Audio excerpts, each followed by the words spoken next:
Bonjour à tous, je suis Luc et vous êtes sur la chaîne Cœur Co. Chaque semaine, j'ai le plaisir et le grand privilège de recevoir des personnalités au parcours de vie extraordinaire et hautement inspirant de par leur vision, leur vécu, leur qualité d'être et la mission parfois étonnante qu'ils ont accepté de relever. Cette semaine, on prend la direction de la scène et des projecteurs à la rencontre d'un initié de l'incorporé, d'un instinctif du moi qui voulut, loin de toute mode, refaire de nous des rois. Rêveur au rythme de l'entrepreneuriat, il a choisi de toujours en parler pour nous en ouvrir la voie. Pharaon de sa pyramide, il a gardé le goût d'aider ceux qui s'animent. Lui qui sait que c'est dans l'action qu'on retrouvera ensemble l'envie d'être bon. Cette semaine, j'ai l'honneur d'accueillir Sylvain Boudreau. Bienvenue Sylvain.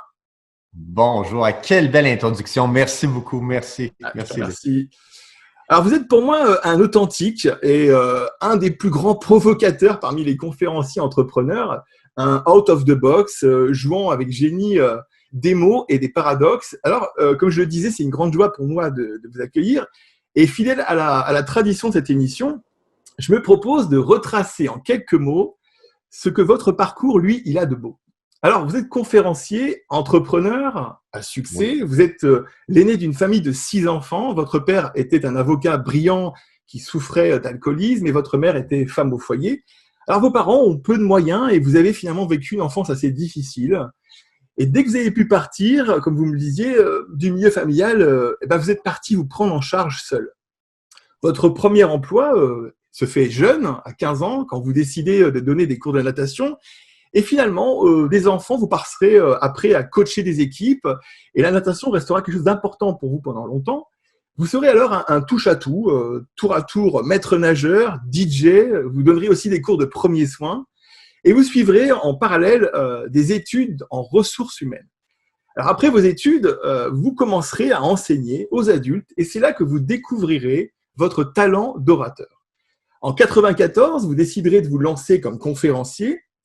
Après une traversée du désert de 5 ans, vous prendrez conscience de l'importance de réévaluer votre valeur et vos honoraires. Et c'est là que commence l'aventure. Alors on arrive en 98, un moment important de votre vie où vous créez un grand concept que vous appellerez le Moi Inc. Et c'est un succès. Alors à partir de là, Sylvain, qu'est-ce qui se passe pour vous? C'est toujours surprenant de réentendre en quelques secondes un parcours de vie. Merci. Donc, effectivement, en 1998, j'ai créé le concept le Moi Inc. Et jamais je n'aurais imaginé à l'époque que 22 ans, 23 ans plus tard, la conférence serait encore celle qui est la plus vue au Canada.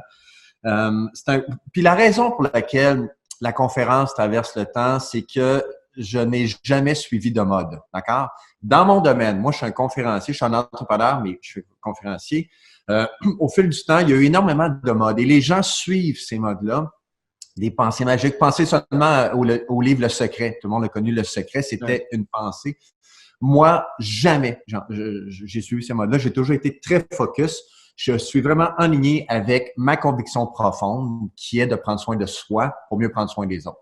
Alors moi, je pense que ce message-là était vrai il y a 2000 ans, sera vrai dans 2000 ans et encore est vrai aujourd'hui. C'est-à-dire que les gens qui sont près de moi ont tout avantage à ce que je sois la meilleure personne possible. Donc, prendre soin de soi, pour moi, ce n'est pas égoïste. C'est prendre soin de soi, c'est un geste altruiste pour mieux prendre soin des autres. Alors, tout le concept du Moi Inc.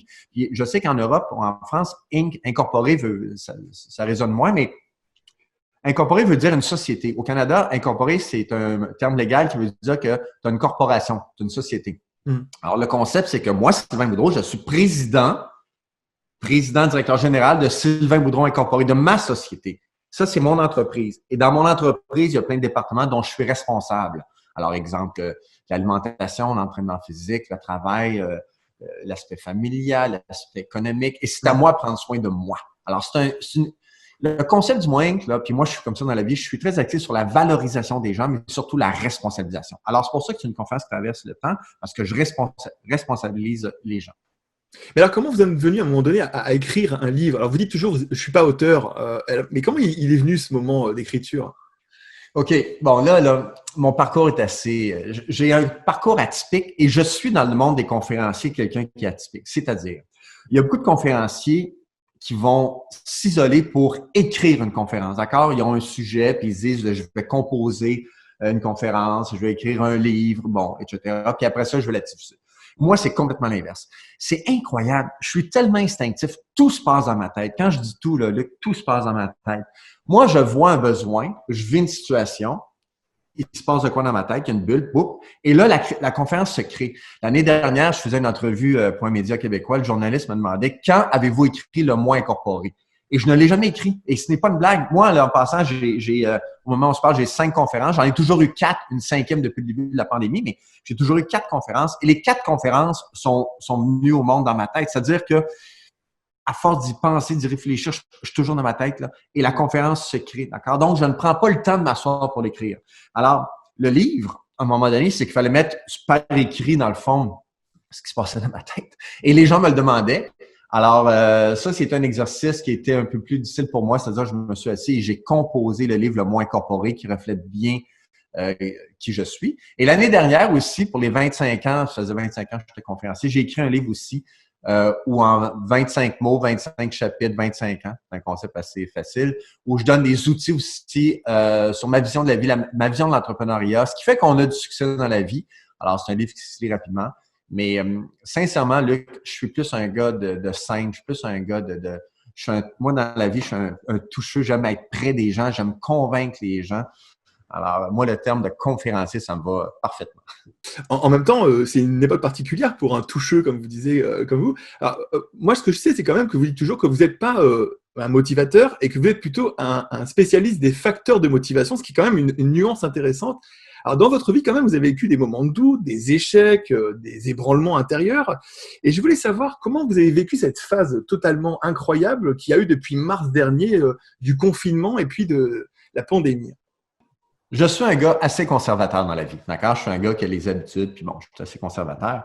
Et si vous m'aviez dit, lorsqu'on s'est souhaité bonne année, le 31 décembre 2019, bonne année Sylvain, en 2020, tu auras une 5e conférence et tu feras des conférences sur le web, comme ça, jamais. Non, c'est non. Je suis très bien avec mes 4 conférences, puis moi, j'aime ça être près des gens. Bon. Et quand est arrivé au Canada, moi, je suis revenu du Mexique de vacances le 13 mars, et là, on m'a dit que je devais rester en quarantaine. Quarantaine chez moi, c'est la première fois de ma vie que ça arrivait. Moment privilégié où tu ne fais rien. Écoutez, j'ai été sur Netflix pendant 2 semaines. J'ai mangé des tartes au sucre. Puis moi, j'aime beaucoup m'entraîner. Je suis un gars qui s'entraîne physiquement. Comme les gyms étaient fermés, j'ai des élastiques. Des vidéos où je m'entraînais ici, puis les gens me suivaient. C'était des vacances. C'était le bonheur. Dans ma tête, c'était temporaire. Et après la quarantaine, j'ai réalisé que ça ne serait pas temporaire, que c'était permanent. C'est-à-dire que notre façon de travailler allait changer. Et je suis entré dans mon bureau, je me suis mis à travailler, puis je pense que je n'ai jamais autant travaillé. Et j'étais en mission pour repenser mon entreprise, d'accord? Et ça m'a obligé à penser en dehors de la boîte. Et aujourd'hui, ce que je peux vous dire au moment où on se parle, c'est que Sylvain Boudreau, moi, je suis un meilleur homme et un meilleur conférencier que je l'étais avant la pandémie, parce que ça m'a obligé à être créatif, curieux, à innover, à réfléchir, à refaire mon plan d'affaires. D'accord? Donc, je suis mieux outillé aujourd'hui que je l'étais dans le passé. Et surtout, je suis mieux outillé pour faire face à ce qui pourrait se produire dans le futur. J'ai toujours pensé que quand il se produit une situation dans votre vie, d'accord, qu'on n'a pas choisi, un accident, etc., il se produit une situation, c'est notre capacité à rebondir, c'est notre capacité à prendre cette situation-là et à l'améliorer, puis à prendre le meilleur, puis à s'améliorer qui fait en sorte qu'on aura du succès. D'accord? Et ce qu'on a vécu, c'est exactement ça. Puis vous l'avez dit tantôt, Luc, dans ma vie personnelle et professionnelle, j'ai eu beaucoup de difficultés, mais à chaque fois, pour moi, c'était un tremplin vers autre chose. Je ne dis pas que c'est facile, ce que je dis. Puis l'expression que je dis que plusieurs connaissent, c'est que moi, je voyage léger. Mon pack-sac, là, quand je me promène, est léger. C'est-à-dire que je dors très bien la nuit, puis comme ça, puis bon, OK. Alors qu'il y a des gens qui voyagent avec un pack-sac très lourd, ils sont toujours dans le passé, ils traînent leurs difficultés, puis oui, mais avoir pu, puis avoir su, puis qu'est-ce que tu... Voyons donc, faut être tourné vers l'avenir. Puis moi, ça a toujours été ça, tu sais. Ah, c'est drôle que vous parliez du parc sec parce que depuis 2 jours où je prépare cette émission, j'ai une douleur à l'épaule gauche. Je me suis dit, mais comment ça se fait que j'ai mal à l'épaule? En fait, c'est vous êtes en train de me montrer que mon pack sac, il est trop gros. C'est bien, c'est bien. Mais je le dis à tout le monde, hein, voyager léger. Voyager léger. À un moment donné, il faut arrêter de focusser sur ce qu'on a vécu dans le passé. Ça n'a aucun sens. T'sais. Moi, personnellement, là, très, très, très personnellement, là, bon, mon entreprise, j'ai perdu 95% de mes revenus dans les 6 mois. 95% de mes revenus. C'est pas agréable et c'était très difficile et j'ai eu beaucoup d'inquiétudes, sincèrement, là. Mais c'est passé, là. Oublie ça. Tourne-toi vers l'avenir, tu sais. Dans cette émission, on a eu plein de fois l'occasion avec Christine Michaud, avec Bernard, avec David Bernard. Je vais demander à peu près, j'aurais posé la même question que je vais vous poser maintenant. J'aurais demandé, est-ce que dans les mois de confinement, c'est une petite confidence entre nous, hein, est-ce que dans les mois de confinement, vous avez vu quelque chose se passer en vous, un de vos comportements que vous ne connaissiez pas, ou alors qui était parti depuis très longtemps et qui serait réapparu? Oui. Plusieurs. Mais le principal, puis je le dis, là, puis je suis pas, je veux dire, je suis pas fier de vous le dire, là, mais c'est que avant le confinement, j'étais ce qu'on appelle sur le cruise control. Vous comprenez ce que je veux dire? Ouais, La voiture était sur cruise control, mes affaires allaient bien. Ça fait au-delà de 20 ans que je suis le conférencier qui donne le plus de conférences au Québec. Le téléphone sonne tous les jours. La business va bien. Je suis confortable, comprenez-vous? Cruise control. Mon année 2020 est remplie. C'est du bonheur à l'état pur, d'accord? Donc, j'étais dans une zone de confort extraordinaire. Et ce qu'on a vécu à partir du mois de mars m'a obligé à redevenir un guerrier, m'a obligé à me recentrer sur l'avenir, à m'obliger à sortir de cette zone de confort-là, puis à focusser sur comment est-ce que je peux devenir meilleur, d'accord? C'est pour ça que je disais tantôt qu'aujourd'hui, je suis un meilleur homme et un meilleur conférencier que je l'étais à l'époque. Alors ça, ce côté-là qui était vraiment endormi, je vous le dis, je ne dirais pas que je surfais sur le succès, c'est pas ça, mais le côté guerrier, le côté créatif était endormi. Alors que là, écoute, regarde-moi la face, tu veux dire, là, je suis redevenu le gars que j'étais il y a 22 ans, ça c'est sûr. Nous, ces temps-ci en France, les entrepreneurs, ils se posent tous la même question a priori. Et la question, c'est est-ce qu'il faut qu'ils attendent en serrant les fesses ou alors il faut qu'ils se lancent dans une nouvelle sagesse parce qu'a priori, on ne comprend pas ce qui se passe là. Est-ce que vous croyez que cette pandémie, c'est l'occasion d'un grand reset à l'intérieur de nous? Oui, définitivement. La réponse, c'est définitivement à tous les niveaux. Puis évidemment, là, dans le temps qui nous est alloué, on peut pas. Moi, je dis souvent que en 1 heure, tu sais, les messages que je partage, c'est assez tranché. C'est noir, blanc, noir, blanc. On n'a pas le temps d'être dans les zones de gris. On n'a pas le temps d'être dans les subtilités. Alors, ce que je dis, comprenez qu'il peut y avoir des subtilités et que c'est un message qui est général. Mais mon point, c'est que ce qu'on a vécu nous a obligés à repenser à différents départements de notre moi. Et je vous en donne quelques-uns. La santé, prendre soin de soi. OK, là, regardez-moi tout le monde, là. Je ne comprends pas en 2020, avec ce qu'on sait, je ne comprends pas les gens qui ne prennent pas soin de leur santé. Puis je vais faire, regardez mes mains, ça, ce sont des vases communicants. Ceux aujourd'hui qui n'ont pas le temps de prendre soin de leur santé, plus tard devront prendre le temps de prendre soin de leur maladie. C'est comme ça que ça fonctionne. Alors moi, je pense que c'est un wake-up call incroyable où on doit prendre soin de notre santé, prendre soin de nos proches. Ici au Canada, je ne sais pas en France, mais au Canada, nos personnes âgées qu'on avait, je dirais, placées dans des institutions, dans des résidences personnes âgées, c'est un immense réveil où on doit prendre soin davantage de nos aînés. C'est important. L'aspect économique, financier, les gens qui dépensaient en disant « ça sera toujours la manne ». Encore une fois, Wake Up Call nous a obligés à penser à nos finances. L'aspect entrepreneurial, tous ceux parmi vous qui ont des entrepreneurs dans l'âme, OK? Puis en passant, c'est pas parce que tu es en affaires que tu es un entrepreneur. Ça, c'est une autre discussion qu'on pourrait avoir, là. Il y a bien des gens qui sont en affaires qui ne sont pas des entrepreneurs. Au premier sens du terme. Et évidemment, il y a des entreprises qui vont fermer. Et dans certains cas, j'appelle ça, moi, la sélection naturelle. C'est-à-dire que les gens qui étaient en affaires pour les mauvaises raisons, les gens qui n'étaient pas sur leur X, les gens qui manquaient, je disais, qui ne donnaient pas assez d'amour à leurs employés, à leurs clients, à leur entreprise, ces gens-là, malheureusement, vont être exclus. Mais moi, je pense, à quelque part, il y en a pour qui c'est une bonne nouvelle pour l'économie. C'est-à-dire que les vrais entrepreneurs, vous qui me regardez, les vrais entrepreneurs, vous êtes à la bonne place. Vous avez une fibre entrepreneuriale. Bien, vous et moi, on sait que la pandémie nous a obligés à repenser à notre plan d'affaires, nous a obligés à repenser à notre entreprise, à être plus créatif, comme je le disais tantôt. Alors, il y a eu du bon. Il y a vraiment eu du bon, je suis convaincu. Et qu'est-ce qui va changer dans votre vie après pandémie? Bien, d'abord, je suis beaucoup plus solide Ouais. à tous les niveaux. beaucoup plus solide. L'entreprise, si on pense juste au niveau des conférences, l'entreprise est beaucoup plus solide. J'offre dans mon entreprise plus de services. J'avais 4 conférences maintenant. J'ai une 5e conférence, mais on offre d'autres services. OK? Je suis quelqu'un qui maîtrisait très peu des trucs comme télétravail, Zoom. Ça ne m'intéressait pas. Maintenant, je suis bien équipé.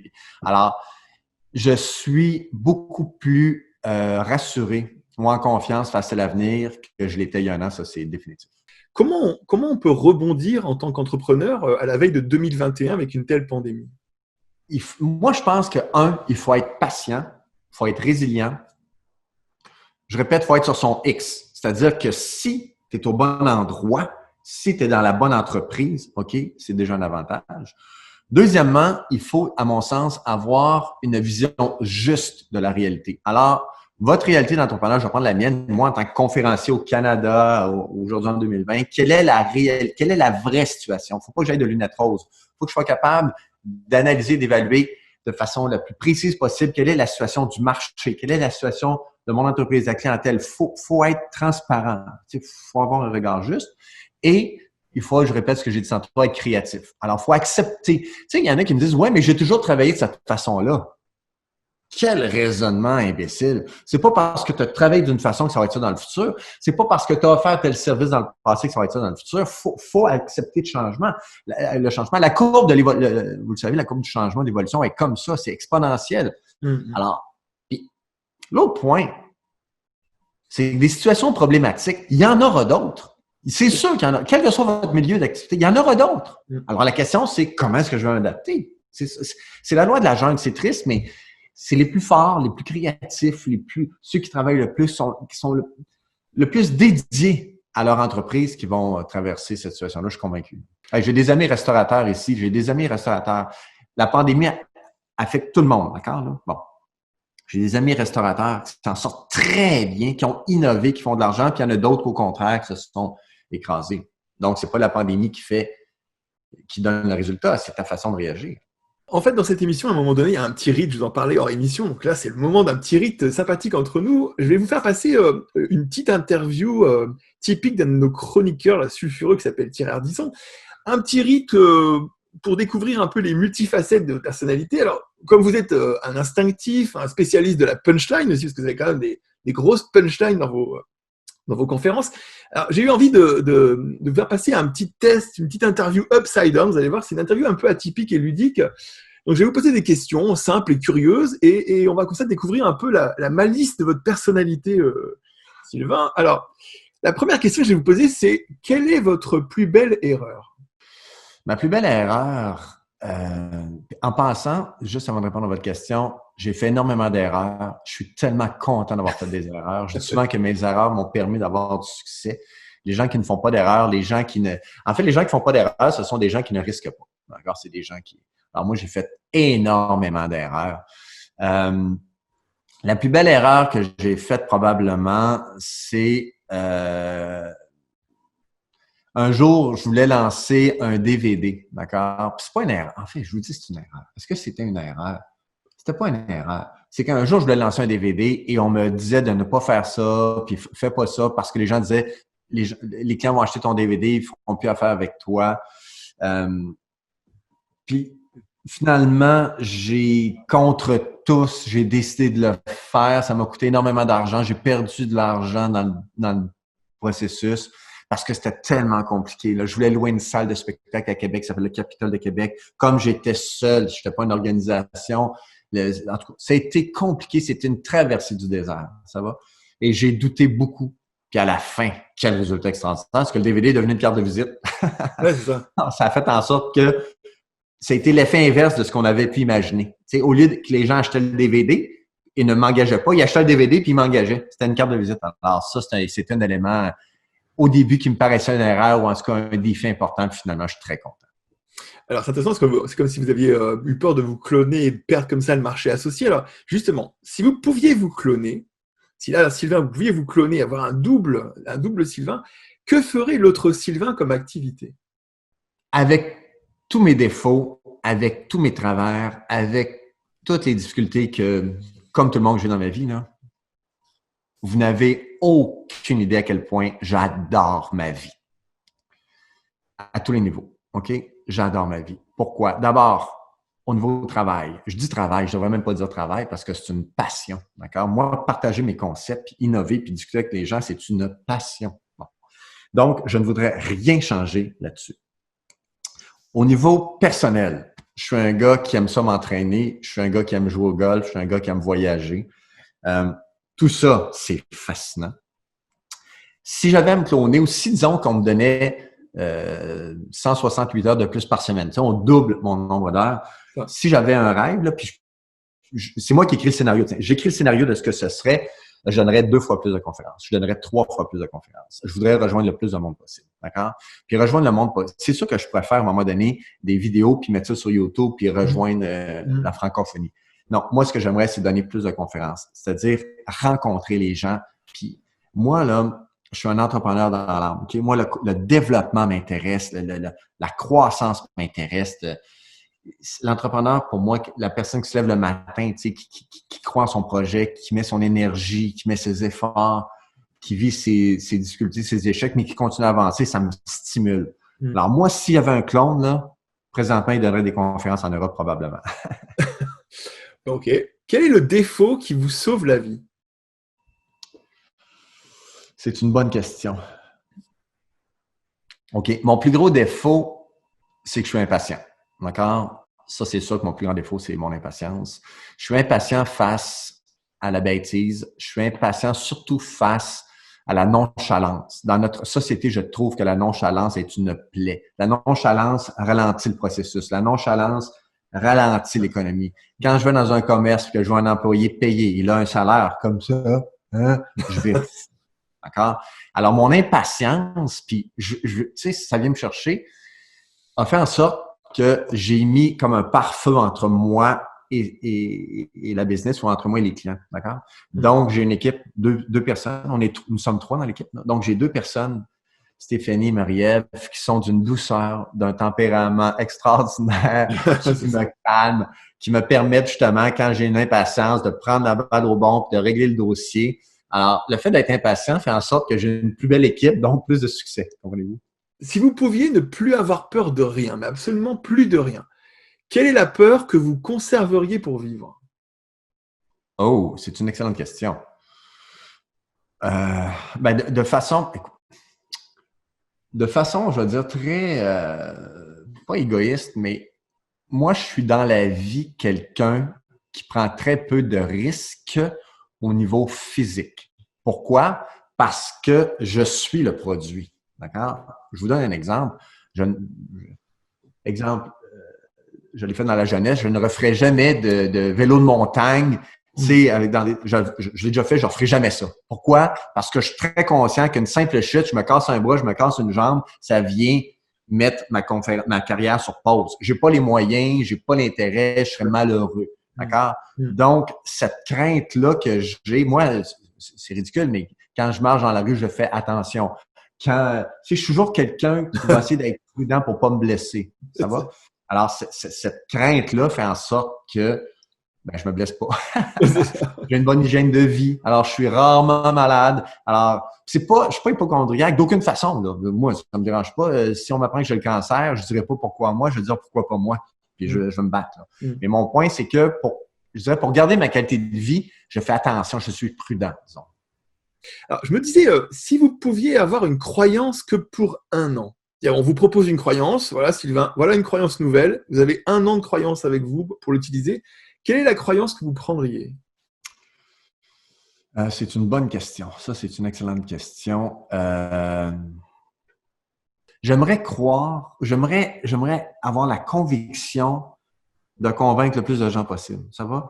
Et je sais que c'est impossible. Je sais que ça n'arrivera pas. Je sais qu'il y a des gens qui, pour plein de raisons, des fois, j'aimerais ça avoir la capacité ou avoir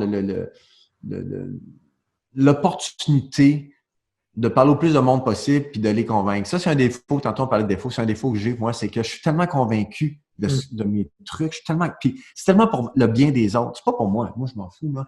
Moi, là, c'est pour le bien des autres. J'ai une conférence qui s'appelle « Mêle-toi de tes affaires ». Le titre le dit bien, mêle-toi de tes affaires dans le sens de « occupe-toi de tes affaires ». S'il te plaît, occupe occupe-toi de tes affaires. Mm. N'attends pas que les autres s'occupent de tes affaires. Tu sais, de ce temps-ci, des gens vont dire « Ouais, mais qu'est-ce que le gouvernement va faire pour la santé? » Je comprends, mais toi, qu'est-ce que tu fais pour ta santé? Ta santé, c'est tes affaires, même pas tes affaires. D'accord? Alors, j'aimerais ça, là, si on me donnait un an, là, je rayonnerais le plus possible pour convaincre le plus de gens possible à mes concepts.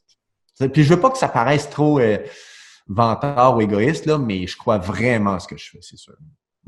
Les gens qui vous aiment doivent sûrement voir quelque chose de vous que vous ne voyez jamais de vous. Alors, quelle est la qualité que ces gens voient de vous que vous ne voyez pas? Je sais pas si c'est une qualité, mais un point est sûr. Vous avez raison. Non, mais un point qui est sûr, c'est que, puis je le dis du fond du cœur, je ne suis pas un motivateur. Le concept de la motivation, de la croissance personnelle, ce n'est pas pour moi. Et souvent, les gens sont surpris.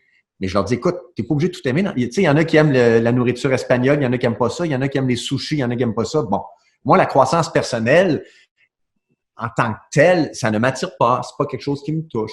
Ça va? Alors, moi, motiver les gens, ça ne m'intéresse pas. Moi, ma job, c'est de mettre en place des facteurs de motivation. Alors, moi, je vais monter le buffet de la plus belle façon qui soit, mais vous allez vous nourrir. C'est-à-dire que, je l'ai dit tantôt, je suis pour la valorisation, mais la responsabilisation. Moi, je suis très là, in your face, puis je veux brasser les gens. Alors, moi, quelqu'un qui veut se faire motiver, j'aime pas ça. Ceci étant dit, on me dit tous les jours à quel point j'ai motivé les gens. Ah ouais. J'ai ça de courriels, de messages de gens qui me disent « Depuis que je vous ai vu, là, ça m'a changé, vous me motivez tellement, puis merci. » Donc, je suis très heureux du résultat. Mais je dis toujours, je vous ai pas motivé, c'est vous qui vous êtes motivé avec ce que j'ai dit. C'est vous qui êtes responsable de votre bonheur, de votre succès. Moi, je ne fais que dire ce que je pense, là. Comprenez-vous? Hey, quand je donne des conférences où je rencontre des gens, puis je le dis de façon très gentille en passant. Quand je rencontre quelqu'un qui me dit « J'ai lu tous les livres sur la croissance personnelle, j'ai assisté à toutes les conférences, puis sont encore comme ça », je vais fou. Je leur dis « Ben voyons donc, qu'est-ce que tu fais? Arrête de lire, puis passe à l'action. Arrête d'aller voir des conférenciers pour te nourrir, mais passe à l'action. Voyons donc. » Je ne crois pas à ça. Moi. C'est comme si quelqu'un passait sa vie à regarder des livres ou à lire sur l'entraînement physique, puis il me disait « J'ai lu tous les livres sur l'activité physique. » Puis, as-tu bougé? T'es-tu allé courir? T'es-tu allé faire à la salle de gym? Voyons donc. En tout cas, c'est un autre sujet. Oui, ça m'intéresse parce que ça me permet de vous poser une autre question. Quel défaut doit avoir une femme pour vous séduire? Eh mon Dieu! Hey, on s'en va dans les… C'est une seule. Quel défaut? Ben, c'est pas un défaut, là, mais quelqu'un…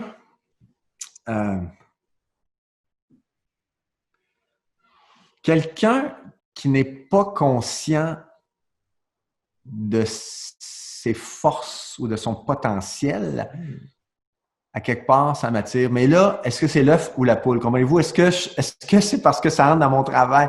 Comprenez-vous? Là, tantôt, je parle de motivant, mais moi, j'aime tellement valoriser les gens. J'aime tellement dire au monde à quel point ils ont du potentiel. Je vois le potentiel. Je vois le potentiel chez les gens. Je le sens, je le fais, le potentiel dans les gens. Alors, moi, une femme qui est un peu discrète ou qui manque un peu de confiance, ça m'attire plus qu'une femme qui est hyper sûre et qui… C'est ça.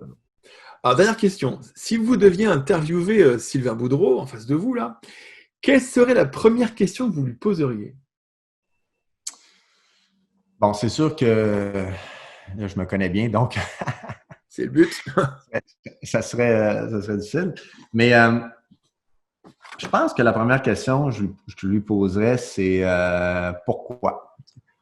Pourquoi? Pourquoi ça? Pourquoi le moins? Pourquoi? Parce qu'on s'entend pour dire que, sans aller dans de grandes analyses, tout se tient. J'ai toujours pensé que dans la vie, tout se tient. Alors que je sois conférencier depuis 26 ans avec un concept principal qui s'appelle le moi incorporé, c'est sûr qu'il y a un lien direct avec qui je suis, avec ce que j'ai vécu dans ma jeunesse, avec mes forces, mes faiblesses, mes incertitudes, mes craintes. Alors, à quelque part, là, c'est sûr que tout ça est imbriqué. Alors, moi, ce serait probablement… j'aime beaucoup le pourquoi.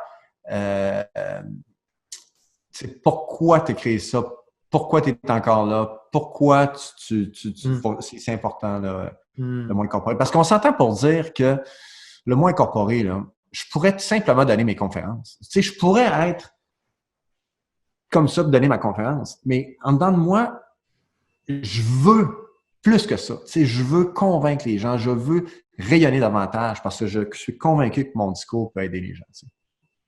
Oui, alors, ça me fait penser à cette question que je voulais vous poser. Bon, vous êtes un conférencier orienté action, il n'y a pas de doute, spécialiste de l'attitude, vous n'êtes pas un motivateur, ça vous le dites et vous le redites. Alors moi, j'ai eu envie de vous appeler le maître nageur des entrepreneurs.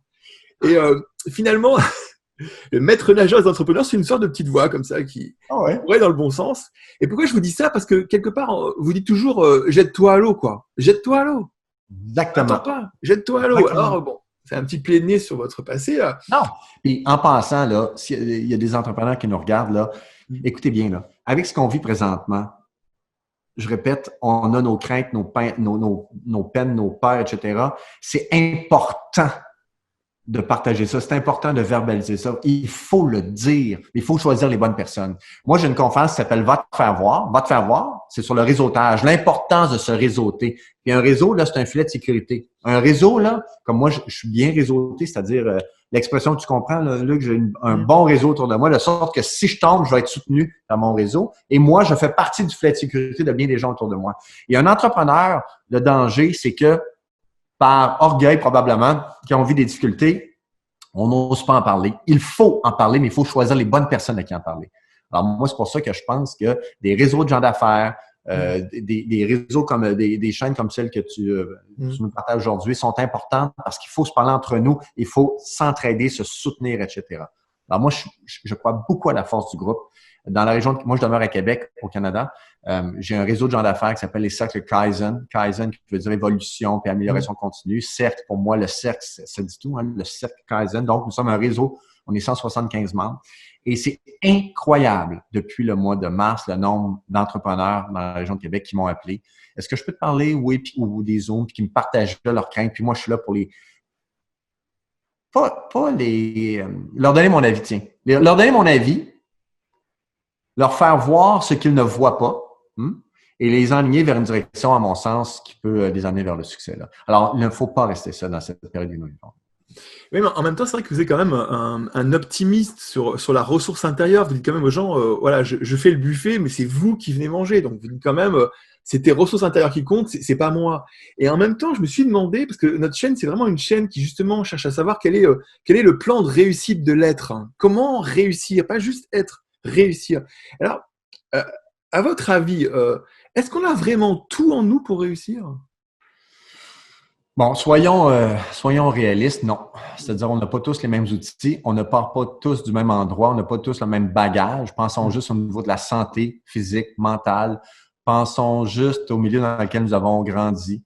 Pensons juste au niveau de la scolarité qu'on a reçue, l'éducation qu'on a reçue, la formation qu'on a reçue, qui nous détermine un peu, qui détermine qui nous sommes. Alors non, moi, je crois qu'on ne part pas tous du même endroit.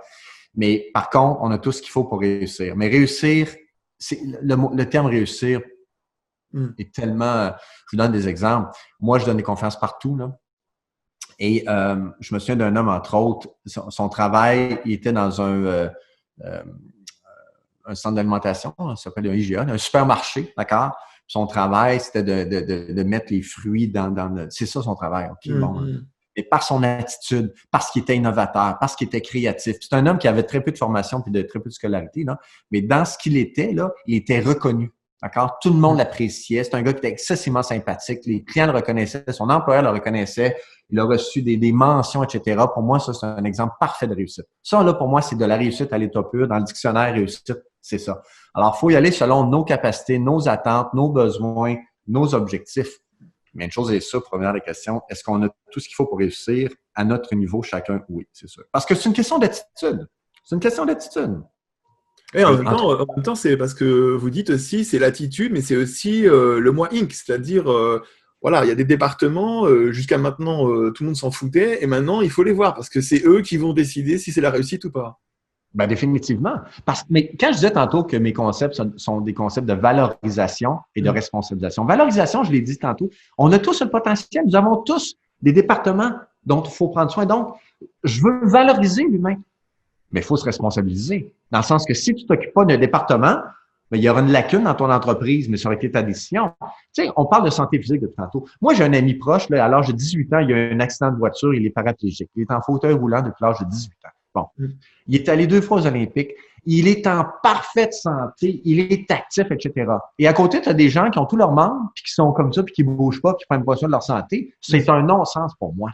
Puis, je répète, là, je parle de façon générale. Ok, je veux pas parler de personnes spécifiquement qui ont leurs besoins, leurs troubles. Je parle de façon générale. Ça prouve qu'on a tous le potentiel. Voyons, non. Tu sais. Alors, moi, ce que j'ai trouvé, on en parlait la dernière fois, moi, ce que j'ai trouvé bluffant chez vous, en fait, c'est que j'ai eu l'impression que vous ameniez un nouveau concept, mais on l'avait pas bien compris. Alors, je sais pas si les Français sont capables de comprendre, parce que les Français sont pas toujours dans leur corps, en fait. C'est peut-être un truc anglo-saxon, mais j'ai l'impression qu'en fait, vous parlez beaucoup intérieurement. J'ai l'impression que vous parlez. Et ce qui m'est venu, c'est que peut-être, en fait, vous parlez beaucoup avec votre corps. Est-ce que c'est vrai, ça? Vous parlez beaucoup avec votre corps? C'est très vrai. Puis, je ne l'avais pas vraiment réalisé, Luc, avant que vous m'en parliez. C'est-à-dire que quiconque nous regarde présentement, on s'entend pour dire que notre plus belle entreprise, notre plus bel avoir, c'est ça, c'est nous. Hein? Moi, je suis venu au monde avec ça, puis je vais mourir avec ça. Ça, c'est ma plus grande richesse. Puis c'est mon corps qui me véhicule, qui me fait vivre, je vis avec mon corps à temps plein. Là. Bon, il faut prendre soin de ce corps-là. OK? Alors moi, je suis très expressif. Si vous m'avez vu sur scène, je suis un gars qui est expressif, puis je suis comme ça. Je suis un gars pour qui la santé, c'est essentiel. OK? Alors moi, prendre soin, puis au Canada, peut-être, c'est différent de chez vous, mais moi, je vais en salle régulièrement m'entraîner. J'ai toujours dit, et c'est une image, gang. Écoutez bien, c'est uniquement une image. C'est que quand tu es fort là, tu es fort là. C'est-à-dire qu'il y a un lien direct entre ça et ça. Tous ceux qui vivent des périodes difficiles, qu'est-ce qu'on leur dit? Va marcher, va courir, va faire du vélo, va en montagne, va faire du Zumba, va faire du Pilates, va faire ce que tu voudras, puis automatiquement, tu te sens mieux. Alors moi, je suis très dans mon corps, effectivement, c'est vrai. Et le moi Inc., je crois, exprime bien ça. Moi, c'est une entreprise, c'est une société. Alors effectivement, je suis plus physique qu'ici, ça c'est sûr. Ouais. Mais ce qui est incroyable, je trouve, pour notre nation française, un peu psychanalytique, un peu dans la recherche mentale, c'est que j'ai l'impression que ce que vous dites, en fait, c'est que, en fait, là, ce qu'on n'a pas vu de plus important, c'est que si le corps, il veut pas de ta tête, il va rien se passer. Tu peux avoir les pensées que tu veux, tu peux dire, je vais réussir, je vais me lancer, je vais lire des bouquins sur la spiritualité, mais si le corps, il est mou, c'est mort. Ben, c'est évident. Mais ça paraît évident, mais je suis pas sûr que ça soit si évident pour la plupart des gens parce que dans le développement personnel, le corps, c'est un temple. Il sait tout. Il sait déjà tout. Mais alors, ce que vous dites, c'est le contraire. Vous dites, eh non, il sait rien du tout. Oui, mais moi, je pense que notre corps, c'est la plus belle machine, la plus belle qui existe, on s'entend, mais il faut la faire fonctionner, il faut l'utiliser, il faut. Tu sais, quelqu'un qui me dit, je sais pas moi, j'ai toujours voulu apprendre un instrument de musique, j'ai toujours voulu jouer au golf, j'ai toujours voulu me lancer en entreprise, j'ai toujours voulu voyager. Ça se passe ici. Mais si tu le fais pas, il se passera rien. Voyons donc. Tu as beau lire des livres sur comment jouer au golf, puis tu as beau regarder le Golf Channel à longueur de vie, tant que tu n'as pas un bâton dans les mains, tu ne réaliseras pas à quel point c'est difficile de jouer au golf. Alors, c'est la même affaire. Pour moi, c'est la même chose. Puis, faire des erreurs. Moi, j'ai essayé des trucs dans ma vie. J'ai essayé des trucs. Je pensais que ça fonctionnerait. C'était des échecs. Mais ça m'a amené à mes succès par la suite. Alors, je suis beaucoup dans l'essai-erreur, dans le sens que, essaye-le. Puis, si c'est pas ça pour toi, mais ça, c'est pas grave. Mais au moins, tu l'as essayé. Je trouve qu'il y a trop de gens qui attendent. Il y a trop de gens qui sont sur pause, puis espèrent, ils attendent, ils réfléchissent, ils analysent. Ils attendent les conditions idéales. Ça n'arrivera pas. Ça n'arrivera pas. Et puis, je l'ai dit tantôt, vous avez commencé l'entrevue. Mon premier emploi dans la vie, c'était de donner des cours de natation à des enfants. Je vous l'annonce, là, vous, chers parents, la meilleure façon pour apprendre un enfant à nager, de sortir d'une piscine, je te confirme qu'il va nager. On s'entend? Mais s'il reste sur le bord de la piscine à regarder des vidéos, il ne nagera jamais, là. C'est dans la piscine que ça se passe. En fait, j'ai une autre question à vous poser qui est un peu particulière parce que c'est un peu comme une équation récursive dans les deux sens, en fait. Il y a une équation qu'on sent chez vous naturelle et puis elle vient un petit peu de tous les gens qui sont dans l'attitude, c'est si tu fais du sport, si tu manages ton corps, si tu le renforces, alors tu peux aller vers des choses compliquées et vers la réussite. Mais je me demandais une chose, est-ce que l'équation, elle n'est pas vraie dans l'autre sens? C'est si le corps n'est pas prêt, le succès ne viendra jamais lui donner envie. Est-ce que c'est vrai ça? Ouais, c'est une bonne question. C'est un peu comme si c'était à l'envers. Vous voyez, c'est un peu comme si on disait, ça se trouve, le succès, c'est un truc qui vient sur vous et qui vous dit, hé, Sylvain, pourquoi tu ne ferais pas moi Inc. Mais si votre corps, au départ, il est mou, ça se trouve, le succès, il s'en fout de vous. Moi, je crois, OK, si on avait deux options, d'accord? Mm. Il y a des gens pour qui le succès vient d'ici et, disons, on va dire le corps ne suivra pas. Et il y a des gens qui mettent à contribution de leur succès toute leur énergie, leur corps, leur physique, leur attraction et leur mental. Et je pense que oui, il y a peut-être des gens qui vont réussir dans la vie sans impliquer le corps, disons, là. OK? Et je crois profondément qu'il y a plus de gens qui vont réussir quand toutes nos capacités sont là pour réussir. Écoutez, à un moment donné, il faut passer à l'action. C'est pour moi qui ai inventé ça, c'est clair. Il faut passer à l'action. Et pour passer à l'action, ça prend des outils performants. Et notre corps, on s'entend pour dire, quand je parle du corps, c'est une image, mais notre corps est là pour nous permettre de réussir. C'est drôle parce que j'ai dit combien de gens, vous allez entendre, qui dans la vingtaine, trentaine, avaient je vais dire une santé défaillante, puis arrivent à la quarantaine, puis à la cinquantaine, puis se mettent à faire du sport, puis des marathons, puis c'est incroyable. C'est fascinant parce qu'ils prennent conscience de l'importance de leur physique. Puis je répète, j'aime ça me répéter, Luc, quand tu es fort là, tu es fort là.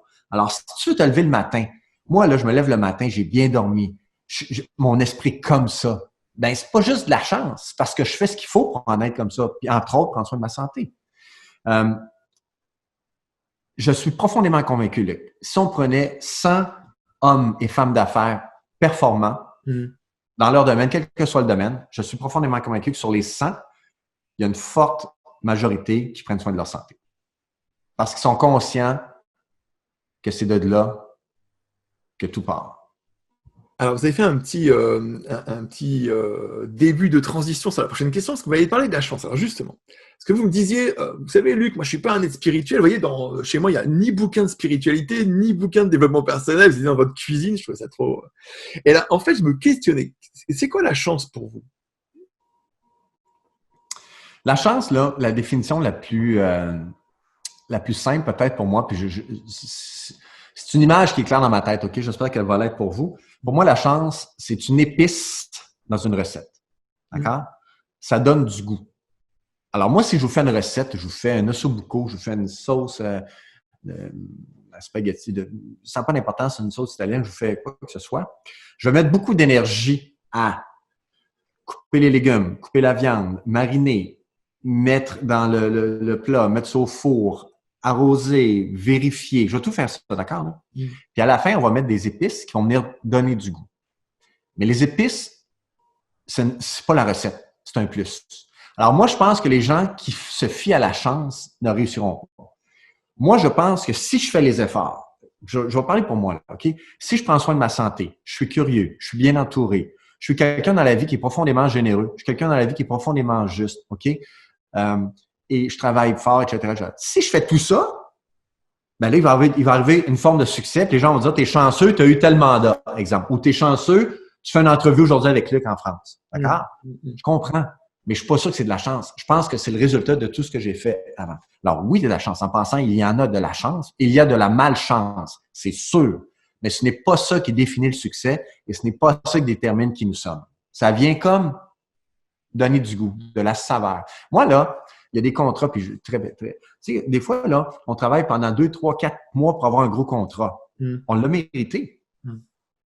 Et il y a des fois que le téléphone sonne. Oui, bonjour. On aimerait avoir Sylvain demain, quel que soit le prix.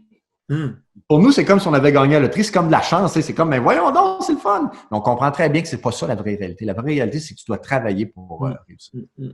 Chez nous, on a pas mal de gens qui commencent à s'intéresser au mindset, qui s'intéressent à la réussite, à l'action. Alors, ils comprennent l'attitude. A priori, je pense qu'ils comprendraient tout à fait le concept du moi Inc. Ça leur parlerait. Mais pourtant, il y a des jeunes comme ça qui vont comprendre, mais ils vont pas pouvoir agir. Alors, qu'est-ce qu'ils doivent faire pour commencer quelque chose? Pourquoi ils ne peuvent pas agir? Parce que ils n'ont pas l'énergie? On va dire qu'ils sont un peu, ils se nourrissent de connaissances, ils apprennent, ils comprennent, mais finalement, ça marche pas, quoi. Ils y arrivent pas. Qu'est-ce qu'ils devraient Bon, faire pour commencer? moi, là, je vais vous dire, la première chose, je l'ai dit tantôt, hein, moi, ma carrière a commencé comme ça. Là. Je m'en allais comme ça avant de faire oups. Ça a été 5 ans d'essai-erreur avant de oups. Juste vous dire rapidement, c'est que j'avais lancé en 94 un cours de vente. D'accord? Je donnais de la formation en vente. Dans ma formation, il y avait 5 points. Et le 4e point, c'était le moi Inc. Et je disais, lors de ma formation, rendu ici, je disais, prenez soin de vous. Puis un jour, au bout de 4 ans, j'ai dit, pourquoi je ne prends pas le moyen que je ne le mets pas en haut? Il me semble que le terrain de jeu serait plus large, j'aurais plus d'impact. Donc, j'ai fait beaucoup d'essais-erreurs au début. Moi, là, puis en passant, j'accompagne énormément de jeunes qui veulent se lancer en affaires ou qui veulent réussir. OK? Il faut briser l'isolement. Première chose, vous devez vous entourer. D'accord? Et moi, en tout cas, je favorise ça, puis je ne sais pas chez vous, mais on doit mettre en place des structures pour encadrer les jeunes. Tout le concept de parrain, le concept de parrainage, de coach, exact. Comprenez-vous? Pas coach de vie, coach d'action. Ça va? Moi, il y a une dame ici que le vendredi après-midi à 3h30, on se parle. Pourquoi? Puis moi, parce qu'elle veut devenir un entrepreneur, mais mon point, c'est OK, qu'est-ce que tu as fait cette semaine? As-tu bougé? Qui as-tu rencontré? Etc., etc. Et quand on connaît, on ne peut pas déconnaître. C'est un concept que j'ai dans une de mes conférences, de sorte que si un jeune me demande, Sylvain, j'aimerais ça avoir un contact dans telle entreprise, je vais lui ouvrir la porte. Alors, je vais servir un peu d'entremetteur. Donc, mon point, c'est que si un jeune veut partir, d'abord, il faut comprendre que se lancer en affaires, disons, avoir du succès, il faut comprendre que c'est une question d'abord d'attitude, d'effort, c'est une question de réseau, d'être bien encadré, d'être curieux, comme ça, on va grandir. Briser l'isolement. Il faut encourager l'entrepreneurship, il faut valoriser l'entrepreneurship, il faut soutenir l'entrepreneurship. Ça tombe bien parce que c'était la question d'après, donc finalement je ne vous la pose pas parce que je vous disais que j'allais vous dire, mais alors, bah, c'est bien, on commence à être sur la même longueur d'onde, vous répondez avant que je vous pose des questions. En tout cas, ce qui était étonnant, c'est que je trouvais que le mot action était beau pour ça parce que dedans il y a le mot acte, et il y a si, et après il y a on. Ça veut dire que si tu n'es pas plusieurs, l'acte il ne se fera pas. Et c'est ce que vous dites en fait. Seul, il ne se passe rien. Non. Ici au Canada, au Québec, là, ici, moi, là, j'ai plusieurs projets, mais exemple. J'ai mon projet principal de vie qui s'appelle le Moi Inc. et j'ai mon projet qui s'appelle Nous Inc. D'accord? Et le Moi nous dirige vers le Nous. Et c'est quoi mon projet de Nous Inc. présentement? C'est des milliers d'entreprises, d'entrepreneurs qui sont seuls dans leur boutique, seuls dans leur commerce, seuls dans leur société, qui sont des professionnels, exemple, et qui travaillent tous les jours, mais qui sont seuls. Bon, alors, ils font partie du Knowing. Ça veut dire quoi? Ils ont accès à l'information, ils ont accès au réseau, ils ont accès à mes conférences et on peut se soutenir puis grandir ensemble. Alors, le Moi Inc., qui est très important, nous amène au Nous Inc. Et le Nous Inc. est composé de chaque Moi Inc. En tout cas, vous comprenez dans ma tête comment ça fonctionne. Alors, c'est le même concept.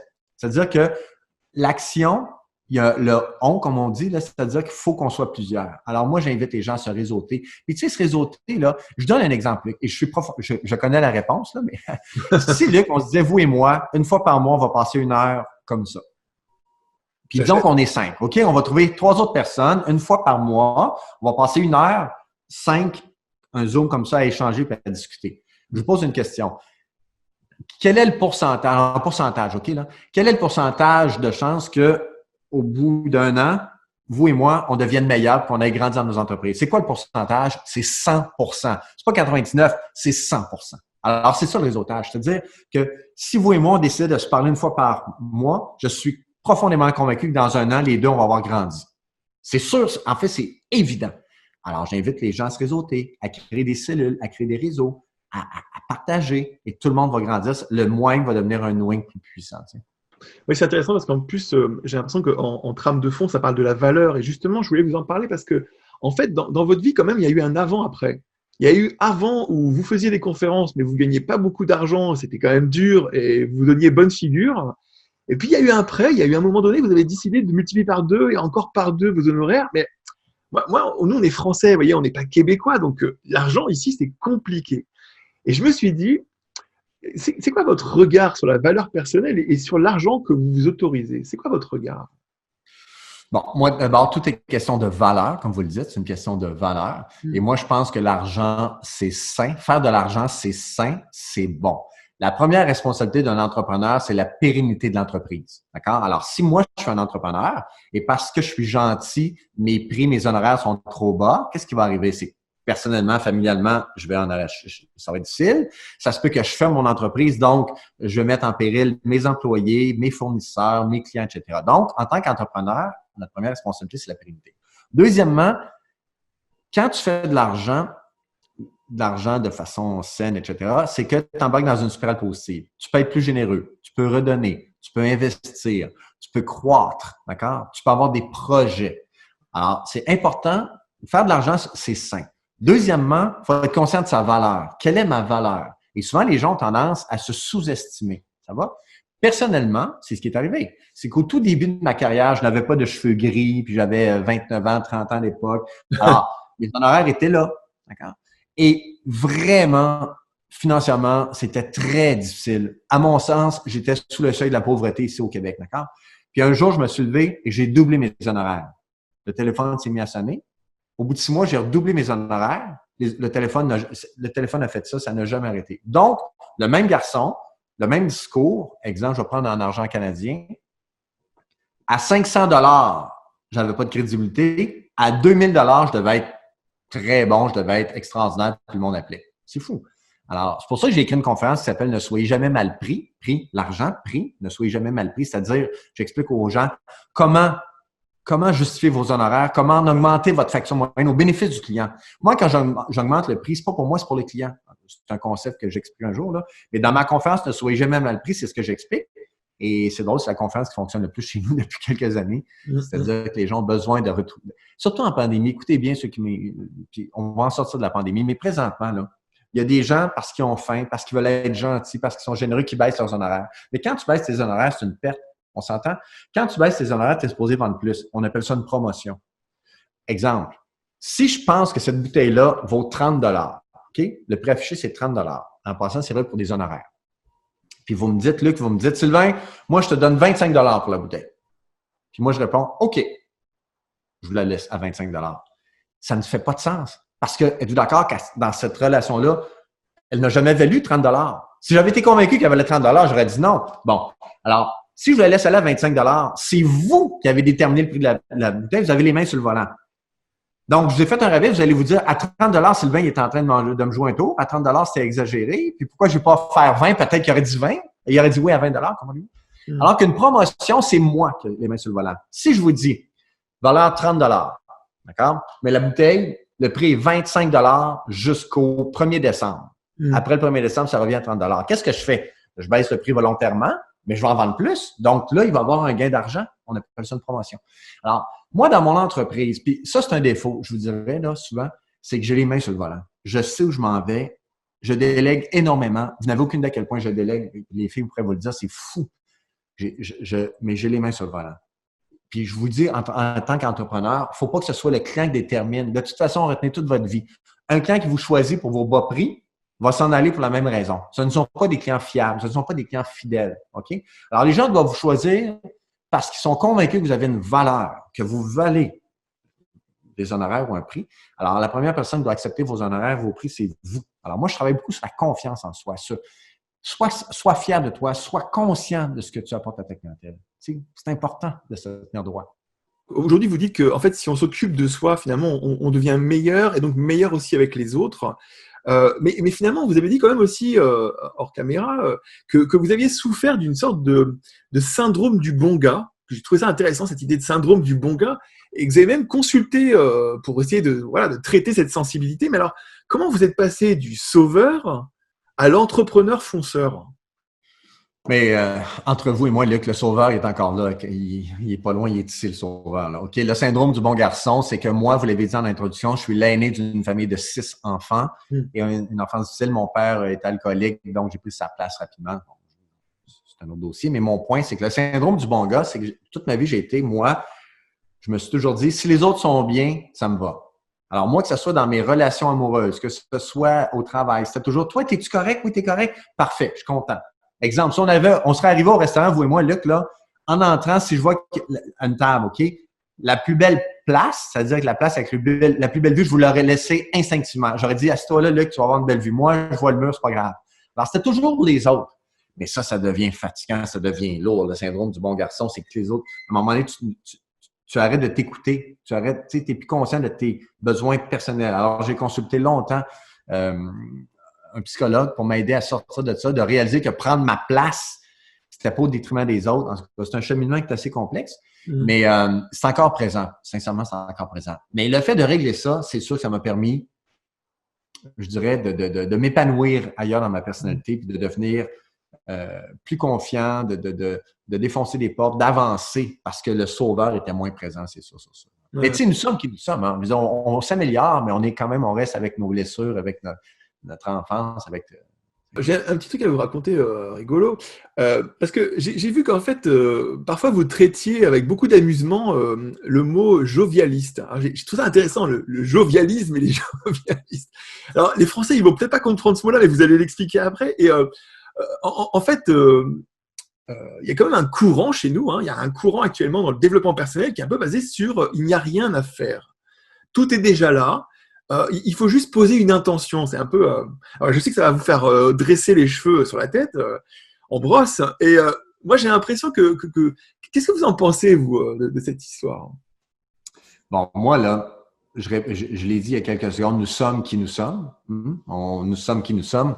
Personnellement, là, c'est sur un échiquier, un balancier. Moi, là, je suis quelqu'un qui est fondamentalement optimiste. OK? Je suis un gars qui se lève le matin. Je suis positif. Je ne suis pas quelqu'un de négatif. Je ne suis pas quelqu'un qui voit le verre à moitié vide. Je vois le verre à moitié plein. C'est dans ma nature. Je suis au monde comme ça. Bon. Par contre, je ne suis pas jovialiste. Jovialiste, c'est l'extrême. Comprenez-vous? Il faudrait trouver un synonyme peut-être pour nos gens comprennent bien, mais le jovialisme, c'est l'extrême. C'est, tu sais, ça sonne bien. Allô, tout va bien? Comment vas-tu? Envoie ça à l'univers. Namasté, reconnaisse. Aïe, c'est time out. On arrête ça, là. Wow. Je trouve qu'à un moment donné, quand c'est trop, quand c'est exagéré, il y a une perte de la réalité. D'accord? Moi, j'ai beau dire, là, je vais envoyer à l'univers que je veux avoir une belle santé. Je vais envoyer à l'univers que j'espère que... Voyons donc. Tu vas avoir une bonne santé, sois positif, lève-toi le matin, va courir un 5 km, reviens, fais des pompes, puis après ça, tu vas avoir une bonne santé. Mange bien, puis bois de l'eau. Bois de l'eau, tu vas avoir une bonne santé. Alors moi, je trouve, quand on disait tantôt que je suis dans l'action, c'est ça. Parce qu'il y a des gens qui demeurent trop dans l'espérance, l'espoir. Voyons donc. Faut être positif. Moi, je répète, je suis simple, mais je suis un gars positif, mais dans l'action. À un moment donné, bouge. Puis arrête de chialer, puis go. Tu sais. Alors, moi, c'est vous êtes dans l'action. En même temps, on voit que vous êtes un être de challenge aussi. Il n'y a pas que l'action, il y a aussi le challenge chez vous. Il y a plus que de l'action. Il y a monter, il y a quelque chose qui veut te challenger. Oui, mais en même temps, vous avez raison, mais en même temps, je ne suis pas un... Moi, là, quand j'arrive sur un plateau, je vais parler au niveau personnel et professionnel, là, je suis très heureux. Je n'ai pas besoin de plus. Je vous donne un exemple. À mon âge, il y a des gens qui vont s'acheter une Porsche ou une Ferrari. J'en veux pas. J'en ai pas besoin. Ça me dit rien. Voyez-vous? Ou il y en a qui, à mon âge, qui pourraient dire, hey, Sylvain, ça serait le fun que tu aies donné. Exemple, l'Europe. Pourquoi, Sylvain, tu ne vas pas donner de conférence en Europe? J'aimerais ça, mais je ne ressens pas le besoin de développer ça, de mettre de l'énergie, de pouvoir dire à mes amis, je suis allé en France. J'ai pas besoin de ça. D'accord? Alors, moi, là, je suis très satisfait de mes plateaux. Évidemment, j'essaie toujours de monter parce que je suis un gars de défi puis j'aime ça. Mais ma vie, là, je l'aime beaucoup, ma vie. Puis moi, je dis toujours au monde, aime ta vie. Si tu te lèves le matin, on se lève le matin, vous et moi, et on décide de focusser sur ce qui va mal dans notre vie, dans notre couple, dans notre travail, on va en trouver. C'est sûr qu'il y en a. Mais si on décide de focusser sur ce qui va bien dans notre vie, dans notre couple, dans notre travail, on va en trouver également. Et c'est là que ça se passe. Alors, c'est pour ça que je disais tantôt, il faut être optimiste, il faut être positif. Tu sais. Pas à l'extrême. Il faut rester réaliste, mais il faut quand même être positif. Là. J'ai toujours dit que c'est impossible de goûter au bonheur dans une spirale négative. Il y a des gens qui sont venus au monde pour être, on dit des chialeux, je ne sais pas si ça résonne pour vous, des chialeux, tu sais, qui chialent sur tout le temps négatif, ça ne marchera pas. Voyons. Je n'ai pas besoin de ça dans ma vie. Notre chaîne, c'est une chaîne sur le développement personnel, c'est vrai, c'est aussi l'entrepreneuriat, sur la spiritualité, mais c'est surtout une chaîne qui parle d'état d'être. Alors, le concept était un petit peu obscur au début, mais moi, j'ai eu l'impression, je vous le disais la dernière fois, mais là, je vous le redis en live, j'ai l'impression que votre grand secret, votre état d'être personnel, c'est inarrêtable. Et j'aimerais bien qu'on en parle. inarrêtable? Parce que c'est quand même un concept très nouveau, en fait. Parce que la notion d'inarrêtable, c'est pas la notion simplement d'aller jusqu'au bout des choses. Ça va plus fort que ça. Alors, ça vous parle en quoi, inarrêtable? Ça me parle beaucoup d'abord. Ça me parle beaucoup parce que, tu sais, souvent, il y a des gens qui vont parler de retraite ou qui vont parler de plan pour la retraite ou qui vont parler de moi, ça n'arrivera jamais. C'est une passion. Ce qu'on fait ce matin, c'est une passion. Moi, quand je parle à mes gens, quand je fais des conférences, c'est du bonheur à l'état pur. Okay? Donc, inarrêtable, pour moi, c'est le premier facteur. Là. Je n'arrêterai jamais de vouloir partager mes concepts. Je n'arrêterai jamais de vouloir rencontrer les gens. Je suis un gars qui aime les individus. Je veux, tant que c'est possible, je veux inspirer les gens. Alors ça, ce côté-là, pour moi, inarrêtable est là. Deuxièmement, inarrêtable ici. Je suis toujours en train de penser, de réfléchir, de regarder, de penser à de nouveaux concepts, de nouvelles façons d'aider mon prochain. Tu sais, je suis très curieux. Bon, alors ça aussi, cette curiosité-là, d'après moi, est inarrêtable. Ça va? Mais je suis quelqu'un, par contre, qui connaît très bien mon carré de sable. C'est-à-dire, je connais très bien mes limites. Je n'irai jamais dans un secteur où j'ai pas d'intérêt, où je connais pas ça. On parle de croissance personnelle tantôt, de motivation. Tu sais, ça n'arrivera jamais. Même que, puis je vous le dis, personne ne nous entend, on est seulement les deux. Non, c'est les seuls, là. Si on m'a demandé de participer à des concepts de croissance personnelle, où j'allais donner mon input, etc. Puis j'ai dit oui, puis je l'ai regretté. En disant oui, j'ai regretté. J'ai pas d'affaires là, ce n'est pas pour moi. Je serai pas le meilleur pour aider les gens, comprenez-vous, là? Moi, c'est plus l'action, l'entrepreneuriat, la prise en charge de soi, mais tu sais, avec une volonté. Alors, ce désir-là que j'ai est inarrêtable, ça, c'est sûr. Il y a un sujet quand même qui est important, dont on parle assez peu. On parle assez peu des gens, en fait, qui ont une passion, qui ont de l'élan, qui ont du courage. Et à un moment donné, dans leur activité, il y a des résistances. Il y a des gens qui résistent à eux. Il y a des situations qui résistent à eux. Et comment est-ce qu'on fait pour garder l'élan à ce moment-là? Qu'est-ce que vous voulez dire? Je veux bien comprendre. En fait, vous voyez, à un moment donné, dans un projet, il y a des moments où c'est difficile, il y a des moments où, en fait, on va pas avoir de fluidité, on va essuyer des refus, etc. Et c'est des moments où on peut se perdre dans son élan, on peut s'arrêter, en fait. Et vous êtes inarrêtable. Donc, j'ai envie de savoir, un inarrêtable, qu'est-ce qu'il ferait dans une situation de résistance comme ça? Bon, mais je veux que ce soit clair aussi. Je répète, il y a plusieurs projets dans lesquels je me suis investi, puis ça n'a pas fonctionné. En passant, là, écoutez bien, quand on décide d'investir dans un projet, quel qu'il soit, on investit toujours trois choses. On investit du temps, on investit de l'argent et on investit de l'espoir. OK? Alors, quand ça ne fonctionne pas, le projet, souvent, on a l'impression d'avoir perdu notre temps, de l'argent puis des espoirs parce qu'on espère que ça fonctionne. Alors, moi, il y a plusieurs projets qui n'ont pas fonctionné. Mais une chose est sûre, je reviens à ce que j'ai dit au départ. Si je suis profondément convaincu que je suis sur mon X, ça résonne pour vous, ça, Luc, je suis au bon endroit. Moi, là, c'est un plan A. Être conférencier, c'est un plan A dans ma vie. C'est pas un plan C ou un plan D ou en attendant. Non, non. C'est un plan A. Alors, si vous êtes sur votre X, d'accord, vous êtes là pour les bonnes raisons. Puis je répète ce que j'ai dit tantôt. Vous êtes curieux, vous êtes innovateur. Tu sais, vraiment, là, c'est sûr qu'il y aura des résistances. Il y en aura toujours. Mais on va avoir la capacité de les traverser. OK? On aura l'énergie qui s'apprend pour passer au travers. Et en plus, si nous sommes bien réseautés, comme j'expliquais plus tôt, si moi, je suis très bien réseauté, je suis bien entouré, alors je peux utiliser ces gens-là pour traverser cette résistance-là, pour aller plus loin. D'accord? Mais vous comprenez que si je décide de stopper à la première résistance, on ne fera rien dans la vie. Vous connaissez KFC, Fried Chicken, le Colonel Sanders. Le Colonel Sanders, vous irez lire sur lui. Là. Tu sais, cet homme-là était pauvre. Et c'est à 70 ans qu'il a vendu sa recette de poulet. Et de mémoire, il y a eu 112 ou 111 refus avant. 111 fois, on lui a dit non, il a persévéré. Puis cet homme-là est décédé à 90 ans, millionnaire. Là. Ouais. Mais imaginez-vous si, comme il y en a eu des résistances, mais c'est la même affaire pour vous et moi. Là, moi, je me demandais aussi, de votre regard d'entrepreneur et puis aussi de conférencier, c'est quoi les grands ennemis, en fait? C'est quoi les grands ennemis du succès? Je ne dirais pas que je l'ai vécu, mais j'ai passé proche. Le premier ennemi du succès, c'est de s'asseoir sur son succès. Hein? Comme je disais tantôt, à un moment donné, je suis sur le cruise control. Donc, de prendre les choses pour acquises, ça, c'est le premier immense danger. Aussi, d'avoir un regard trop fermé. C'est-à-dire que si tu perds de vue ce qui se passe autour de toi dans ton secteur d'activité auprès de ta clientèle, la concurrence, le marché, ce qu'on appelle le marché, comment ça fonctionne. Alors, si tu ne regardes pas ça, évidemment, tu peux frapper un mur, ça peut t'amener à un échec, c'est sûr, c'est sûr. Il faut être de belles personnes. Pour réussir, moi, je pense, en affaires, tu sais, il y en aura toujours des gens qui vont réussir de façon, je vais dire malhonnête ou avec mauvaise intention, là. Il y en aura toujours, probablement. Mais moi, je pense que la meilleure façon de réussir, de grandir, puis de rester en avant de la parade, c'est d'avoir des belles valeurs, d'être là pour les bonnes raisons. Tu sais. Puis l'autre point, la seconde, vous allez dire, quand on parle d'un client, si on dit c'est mon client. Ah ouais, mais lui, c'est mon client. Ne dites jamais ça, les amis. C'est un client qui aujourd'hui accepte de faire affaire avec moi et je suis très reconnaissant.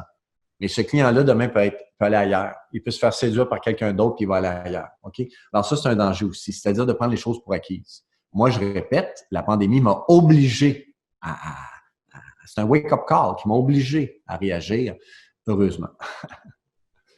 J'ai envie de vous poser une question. C'est vrai que vous en parlez souvent, mais je trouve qu'elle est belle, cette situation.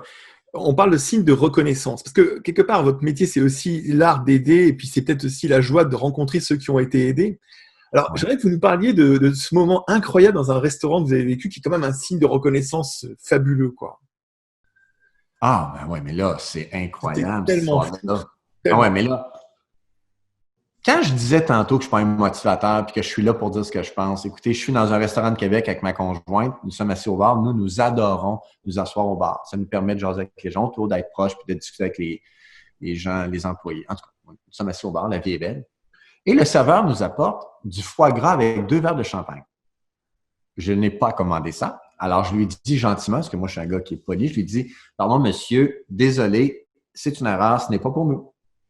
Et il me répond, écoutez, M. Boudreau, plein me pointe le cuisinier qui est peut-être à, je vais dire, peut-être à 5 mètres de moi, il est là. Il me dit, puis le garçon, entre autres, c'est un grand garçon, 6 pieds 3, tout tatoué, habillé en noir, c'est le chef du restaurant ce soir.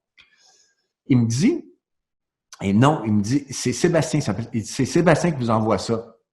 Je dis, comment ça, je le connais pas. Il dit, ben lui, il a eu une enfance difficile. À l'adolescence, il était dans la rue. C'est un drop-out. Drop-out, c'est-à-dire il a arrêté l'école, etc. Et un jour, il a vu votre conférence, le Moing. Ça l'a éveillé. Il a décidé de se prendre en main.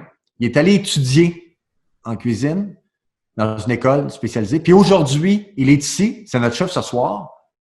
Puis il veut vous remercier. Donc, il vous envoie ça. Wow! Hein? Moi, vous me connaissez. Je me suis levé automatiquement. Je suis rentré dans la cuisine, je n'avais pas le droit. Je l'ai pris dans mes bras, on s'est serré comme ça. Puis... sans mots. C'est beau, hein? Il n'y a rien à dire. Comprenez-vous? Il n'y a rien à dire. Je veux dire, c'est comme... c'est ça. Je veux dire, c'est pour ça que je fais le travail, comprenez-vous? Puis ça m'est arrivé souvent dans la vie, mais c'est pour ça que tu fais la job. Parce que quand je dis que je ne suis pas un motivateur, moi, j'ai fait un DVD, je partage mes convictions. Lui a pris mes outils, les a appliqués, et il a eu son succès. Alors, je comprends que le moyen incorporé était utile, mais c'est lui qui a fait la job. Alors moi, je suis comme... c'est ça. Le mois Inc. il y a 20 ans et le mois Inc. aujourd'hui, après la pandémie, qu'est-ce que vous allez y rajouter? Vous allez y rajouter quelque chose suite à cette pandémie? Oui, beaucoup. J'ai commencé aussi. Je rajoute un élément, 2 éléments que je rajoute. C'est, je vais vous donner le deuxième en premier, puis je reviendrai à l'essentiel. Je parle de l'ouverture de cœur et d'esprit pour accepter l'évolution et le changement. Ça, j'insiste davantage. J'en parlais déjà, mais évidemment, ce qu'on a vécu depuis 6 mois nous oblige à être encore plus ouvert, à être plus curieux, à comprendre à quel point le monde change. Alors, j'insiste davantage sur ça. Et l'autre élément sur lequel j'insiste beaucoup maintenant, je le faisais déjà, mais là, c'est plus sensible, c'est notre rôle de phare. Alors, moi, dans la conférence, j'explique que vous et moi, nous sommes un phare. Et un phare, qu'est-ce que ça veut dans la vie, un phare? Un phare, c'est là pour guider, montrer le chemin, rassurer, protéger. Hein? Bon. Et j'explique que nous sommes tous des phares pour notre entourage. Alors, j'insiste beaucoup plus sur notre rôle de phare, c'est-à-dire d'être capable d'être un leader positif, d'être capable de sentir les gens autour de nous, d'être plus présent pour les gens autour de nous. Pour moi, ça, c'est un élément hyper important qu'on vit depuis le début du confinement. Puis je vais simplement c'est un exemple, mais moi, je suis convaincu qu'il y a beaucoup de gens qui sont sur un fil de fer. D'accord? Je vais embarquer présentement sur un fil de fer. Je suis sur un fil de fer. C'est-à-dire que c'est pas clair dans ma tête si je suis optimiste ou non. C'est pas clair si je suis de bonne humeur ou non. J'ai de l'inquiétude face à l'avenir ou non. Tu sais, je suis vraiment insécure présentement. Je suis comme ça, c'est un fil de fer. Alors, si je rencontre un phare, je rencontre mon employeur, un ami qui a confiance en moi et qui m'amène vers le bon chemin, je vais tomber de mon côté. Par contre, si, exemple, mon employeur me dit « Hey, ça va mal, on est dans le trouble, qu'est-ce qu'on va faire? » Ben là, je vais tomber du mauvais bord. Alors moi, je pense que face à nos enfants, nos adolescents, vous et moi, là, qui sommes des leaders forts, on a un rôle à jouer qui est plus présent qu'il l'était avant la pandémie, ça c'est sûr. Il faut être plus conscient de l'impact que nous avons sur les gens autour de nous par notre attitude. Il faut être conscient que ça a une puissance. Ben, c'est bien, vous me donnez le mot de la fin, qui est le mot de la fin aussi que je vais vous proposer d'avoir. Voilà, comme vous le disiez si bien, parfois on est en relation avec des adolescents et on est en relation avec nos fils, par exemple. Je sais que vous avez une grande, profonde relation avec votre fils, c'est un amour profond que vous avez pour lui. Et je me demandais, qu'est-ce que vous lui diriez à ce fils? Qu'est-ce que vous avez prévu pour lui pour la suite? Ben, d'abord, très, très, très humblement, je dois vous dire que mon fils, mon garçon, va très bien dans la vie parce que depuis son jeune âge, tout jeune âge, j'ai tout fait pour lui inculquer de belles valeurs. La première valeur, moi, c'était le respect de l'autre, la gentillesse. Des fois, ça peut sonner peut-être un peu drôle, mais pour moi, la politesse, le respect de l'autre, la gentillesse, la générosité, c'est hyper important. Moi, à quelque part, la vie, dans mon quotidien, la vie est bonne pour moi. Pourquoi? Parce que je suis fin avec les gens. Alors moi, si je rentre dans un commerce, puis ils savent d'emblée que je suis poli, je suis gentil, puis j'ai un meilleur service. On s'entend, c'est la nature humaine qui veut ça. Alors mon garçon, deuxièmement, rapidement, très jeune, je lui ai parlé de l'importance d'être autonome. L'autonomie. Moi, pour moi, c'est important l'autonomie. J'ai les mains sur le volant, donc c'est moi qui sais où on s'en va. Alors mon fils, les études aussi, pour moi, c'est important. Okay? Je lui ai partagé l'importance au Canada de l'université. C'est peut-être rattaché uniquement à notre culture, mais en tout cas, bon. Alors, tout ça pour vous dire qu'aujourd'hui, Simon va très bien, il est à son compte, il a son entreprise, il va très bien, je suis très, très, très, très fier de lui. Puis si vous me permettez, Luc, la vie étant ce qu'elle est, moi, Sylvain Boudreau, j'aurais aimé avoir 5 enfants. J'aime les enfants, j'attire les enfants, je les comprends, j'aime les encadrer. Je suis quelqu'un qui aurait eu la capacité, sans aucun... Moi, là, on va dans une soirée, il y a plein d'enfants. Allez-vous-en, je les fais rire. Bon, j'ai un garçon, j'aurais voulu en avoir 5, j'en ai un. Et la vie fait en sorte que présentement, je m'occupe d'un jeune de 16 ans qui est Mathis, que j'aime d'amour, qui est le fils d'un de mes amis, mais leur relation va pas bien présentement. Alors, depuis 2 ans, je m'occupe de Mathis beaucoup, beaucoup.